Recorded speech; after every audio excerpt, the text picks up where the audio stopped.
Bonjour, écoutez, je suis content de vous retrouver. On va voir qu'aujourd'hui on a un petit problème d'électricité, donc on va regarder sur le tableau électrique ce qu'il se passe d'une part et d'autre part ce qu'il faut savoir avant de faire une petite intervention comme ça.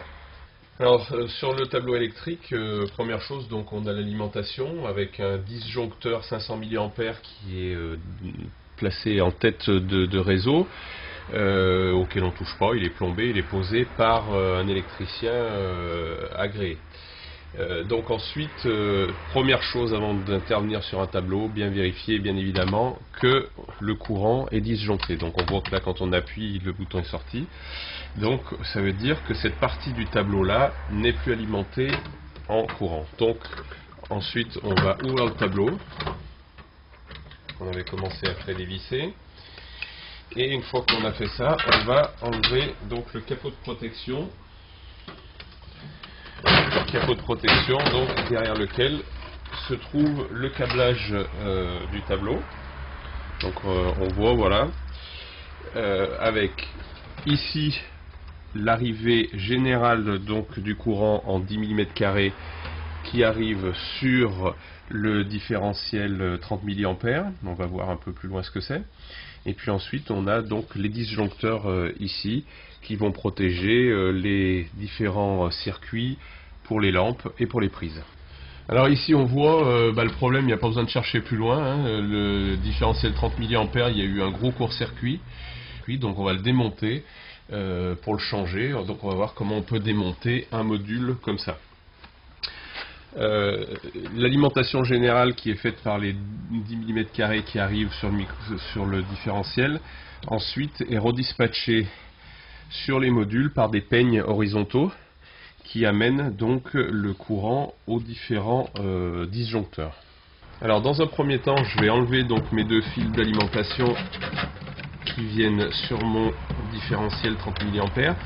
Le différentiel 30 mA en fait sert à la protection vraiment des gens sur un circuit, puisqu'il détecte les fuites de courant, et dès qu'il y a une fuite de courant supérieure à 30 mA, il coupe automatiquement.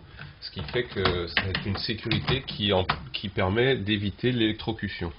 Sur un tableau tel que celui-ci, on voit que les disjoncteurs et les modules, différents modules, parce qu'on pourrait tout à fait avoir d'autres modules, on pourrait avoir un module horloge, un module de programmation, ils sont posés donc sur ces rails en fer avec des petits clips derrière, donc il suffit de déclipser pour pouvoir l'enlever. Donc, et là on voit que en effet il y a eu un gros court-circuit dessus.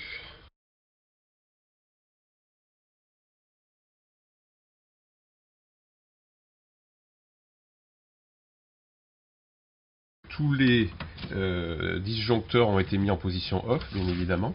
Ce qui va nous permettre, quand on va remettre le différentiel, de tester les uns après les autres, voir à partir d'où vient le problème de la perte qui fait que le disjoncteur 30 mA, enfin le différentiel 30 mA se met en sécurité. Donc d'abord on les met tous comme ça, et ensuite donc on voit le départ du peigne ici qui alimente, donc on va remettre le différentiel 30 mA en place. Ensuite on va rebrancher, mettre le courant et tester disjoncteur par disjoncteur, voir d'où vient le problème. Je remets donc les deux départs de peigne à l'intérieur de mes départs ici. Je reclipse sur la barre et ensuite je vais refixer mes deux câbles d'arrivée sur la borne haute.